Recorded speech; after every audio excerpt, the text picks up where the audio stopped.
il y a à peu près une année, nous étions, après avoir fait le bilan de l'année écoulée, nous étions fixés comme objectif de rendre Cotonou plus sûr. L'objectif principal de l'année écoulée, c'était de rendre Cotonou plus sûr. Et cet objectif, nous l'avions décliné en 2 axes. Rendre Cotonou plus sûr en réprimant avec plus d'efficacité les vols avec violence qui avaient tendance à se multiplier. Mais rendre Cotonou plus sûr également en prévenant et en combattant toutes les atteintes au cadre de vie. Une année plus tard, je pense que nous pouvons nous enorgueillir du travail accompli. Nous pouvons être fiers de ce que nous avons fait ensemble. Parce que, pour ce qui concerne les cas de vol, s'il est vrai qu'ils n'ont pas totalement disparu dans Cotonou,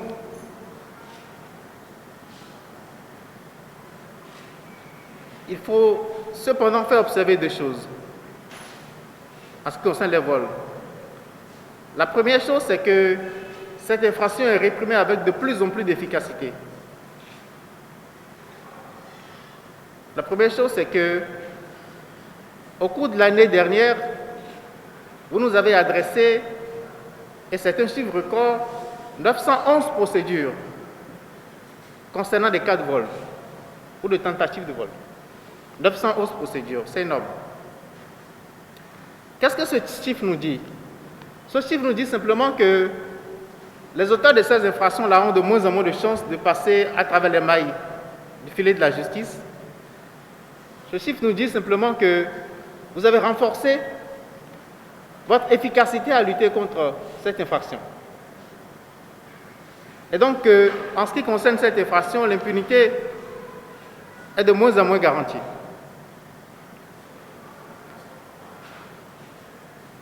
La deuxième chose qu'il faut faire observer en ce qui concerne les cas de vol, c'est que pour 911 procédures établies, nous avons des centaines et des centaines de cas de vol, de tentatives, de préparation de vol, qui ont été étouffés dans l'œuf. Parce que vous avez mis en place, en coordination avec le directeur général de la police républicaine, des systèmes d'information et de renseignement qui commencent à faire leurs preuves. De sorte que vous avez appris à anticiper. Vous avez appris à attaquer les auteurs de ces infractions-là pendant qu'ils sont en pleine préparation, avant même qu'ils ne commettent l'acte. Vous avez appris à démanteler les réseaux. De sorte qu'il y a plusieurs membres de ces réseaux qui ont carrément quitté la ville. Et ceux qui restent, ceux qui demeurent actifs, se rendent tout petits. Mais le combat n'est pas terminé. Le combat n'est pas terminé. Nos concitoyens ne vivent pas encore dans une sécurité totale en ce qui concerne les cas de vol. Et il faudra continuer, sans relâche, jour après jour. En ce qui concerne les atteintes à l'environnement, nous avons retenu ensemble de prévenir et de réprimer toutes les atteintes à notre cadre de vie. Et les gens sont unanimes aujourd'hui pour reconnaître qu'en tout cas en une année, Cotonou est devenu beaucoup plus propre. Je ne veux pas dire que c'est uniquement à cause de vous. Il faut souligner le travail formidable qui a été fait par le ministère du cadre de vie. Il faut souligner l'efficacité renforcée dans la collecte des déchets. Il faut souligner la modernisation et le professionnalisme de ceux qui interviennent désormais dans ce secteur. Mais il faut également souligner la conscience collective que vous avez réussi à impulser. Et désormais, à cause de votre action, à cause des procédures que vous établissez dans les cas d'atteinte à l'environnement, dans le cas des atteintes à l'environnement, nos concitoyens savent que porter atteinte à l'environnement peut leur valoir des procédures pénales, porter atteinte à l'environnement peut les conduire devant les tribunaux. Et cette prise de conscience que vous avez contribué à impulser est une chose importante. C'est une bonne chose. Et sans ça, on a beau mettre des bennes à ordures partout, on a beau collecter les ordures un peu partout, les gens allaient continuer à développer les mauvaises habitudes qui étaient les leurs jusque-là. En cela, je trouve que notre action, votre action, ce que nous avons réussi à faire ensemble est une chose formidable. Mais le changement des mauvaises habitudes est une action de longue durée. Il faut que nous continuions à demeurer vigilants. Il faut que nous continuions à garder la veille. Il faut que nous continuions à travailler ensemble, jour après jour, inlassablement, pour que le changement tel que nous le voyons, tel que nous le visualisons, tel que nous le projetons, soit une réalité complète, une réalité totale. Nous ne devons donc pas baisser les bras. Il était important de revenir sur les fraudes documentaires parce qu'à l'occasion des différentes procédures qui nous sont présentées au parquet, nous voyons les bénéficiaires de ces faux documents qui, à l'analyse, apparaissent comme de véritables victimes, mais qui, pour avoir accepté, en toute connaissance de cause, de faire usage d'un document qui porte des mentions inexactes, se retrouvent en porte-à-faux avec la loi, se retrouvent poursuivis devant le tribunal, se retrouvent dans bien des cas détenus. Je voudrais donc profiter de cette occasion, de cette tribune, pour prévenir d'abord des chefs quartiers qui délivrent des certificats de résidence fantaisistes, parce que la fraude commence par là. Sur les bases de ces certificats de résidence fantaisistes, les infracteurs vont plus loin dans le processus pour se faire établir d'autres actes, certificat de nationalité, carte d'identité et tout le reste. Je voudrais prévenir des chefs d'arrondissement qui laissent des pages vierges dans les différents registres d'état civil pour pouvoir les remplir a posteriori au profit de personnes qui n'ont pas la nationalité béninoise contre une forte rémunération. Sachez que désormais, ces faits sont traqués, sont découverts au niveau des services de l'immigration. Ces faits sont traqués, sont découverts par les services de surveillance du territoire. Ces faits sont présentés au parquet et poursuivis avec la plus grande sévérité. Il y a une procédure normale pour avoir la nationalité béninoise. Il y a une procédure normale pour avoir les différents actes d'état civil. Si vous ne les avez pas obtenus dans les délais, il faut respecter ces procédures pour ne pas avoir à subir les rigueurs de la loi. Je voudrais lancer un avertissement à ceux qui, par cette période où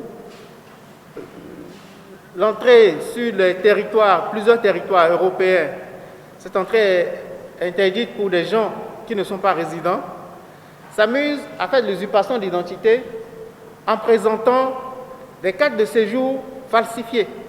Pas falsifiées, de vraies cartes de séjour, mais appartenant à d'autres personnes.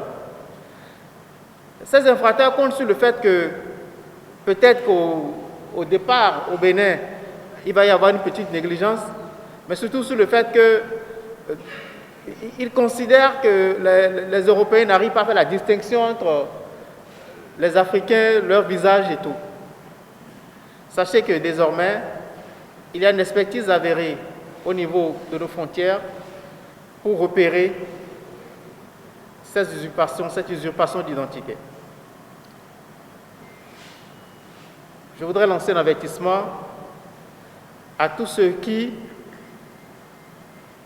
se présentent au service de l'immigration pour se faire délivrer des passeports alors qu'ils ne rentrent, des passeports béninois, alors qu'ils ne remplissent pas les conditions pour obtenir ce document. Désormais, vous aurez le service de surveillance du territoire sur votre chemin, vous aurez la brigade criminelle sur votre chemin, vous aurez enfin le parquet de Cotonou sur votre chemin. Sur la seconde infraction qui me tenait à cœur et dont j'ai commencé à vous entretenir tout à l'heure, je voudrais dire ici, avec toute la gravité, avec toute la solennité possible, qu'il n'est pas tolérable que des conducteurs de transport en commun, certains conducteurs des minibus qui font le trajet Cotonou-Porto Novo agressent des fonctionnaires de police. Parce que ces fonctionnaires de police veulent les contrôler. Parce que ces fonctionnaires de police veulent constater les surcharges qui sont faites, les défauts de permis de conduire, les défauts d'assurance. Il n'est pas tolérable et le parquet n'acceptera pas que des fonctionnaires de police soient agressés alors qu'ils ne font que leur travail. Nous avons eu récemment 2 agressions. Dans le premier cas, le fonctionnaire de police qui est rentré dans le véhicule pour le conduire à la base, il a été purement et simplement déporté de PK3 jusqu'au péage et arrivé au péage, le conducteur a pris la piste cyclable pour ne pas avoir à s'arrêter. Malgré les protestations du fonctionnaire de police, il a conduit jusque là-bas. N'eût été l'intervention des forces de l'ordre présentes dans la zone, on ne sait pas ce qui serait arrivé. Le deuxième cas, le fonctionnaire de police a été simplement roué de coups en plein carrefour parce qu'il faisait injonction à un de ses conducteurs de s'arrêter. Nous n'allons pas tolérer ces faits. Ces 2 cas, les personnes sont poursuivies actuellement devant le tribunal et le parquet recueillera les peines les plus sévères, croyez-moi. Nous n'allons pas accepter que l'on continue à agresser impunément des gens qui ne font que leur travail. Voilà le message que je voulais, dans cette section, porter à l'attention de tous nos concitoyens pour qu'ils sachent que ni la fraude documentaire, ni les atteintes à l'intégrité physique des fonctionnaires de police seront désormais tolérées. Je voudrais, si vous le permettez, qu'on puisse aller vers le deuxième point. Ça va être en fait le dernier avant les divers de notre rencontre. C'est la définition un peu de nos priorités pour l'année qui vient. Nous n'allons pas changer nos objectifs de continuer à rendre notre ville plus sûre, de continuer à combattre les différents cas de vol, et notamment les vols avec violence. Nous n'allons pas baisser les bras sur le front de la lutte contre les atteintes à l'environnement, mais vous savez que nous allons vers, on va dire, 2 périodes sensibles. La première, c'est les fêtes de fin d'année qui s'approchent, qui sont souvent l'occasion d'une résurgence de plusieurs infractions, notamment des vols, c'est le cas de le dire. Et je vous appelle à plus de vigilance, je vous appelle à plus d'attention, je vous demande d'être un peu plus concentrés pour que nos concitoyens puissent passer les fêtes de fin d'année en toute quiétude. Je vous demande également de faire en sorte que ceux qui ont des bars, des restaurants, ne profitent pas de cette période pour empêcher ceux qui veulent se reposer de le faire. Je demande à la brigade de protection du littoral, de lutte contre la pollution, ainsi qu'à tous les chefs d'unité d'arrondissement d'être attentifs à cette infraction, celle de la pollution sonore. Nous ne devons pas, sous le prétexte de la fête, perturber la quiétude de nos concitoyens. La deuxième période qui s'ouvrira, on va dire, au début du 2e trimestre de l'année prochaine, c'est celle de cette élection majeure que nous connaissons chaque 5 ans dans notre pays, l'élection présidentielle. Nous devons faire en sorte de garantir la liberté d'expression de nos concitoyens. Nous devons faire en sorte également de préserver la paix et la quiétude. Nous devons donc travailler à ne pas créer des tensions par notre propre action. Nous devons faire en sorte que le débat démocratique puisse se tenir dans une ambiance de paix, dans une ambiance fraternelle, dans une ambiance qui ne portent pas atteinte à notre volonté de vivre ensemble, à la cohésion nationale.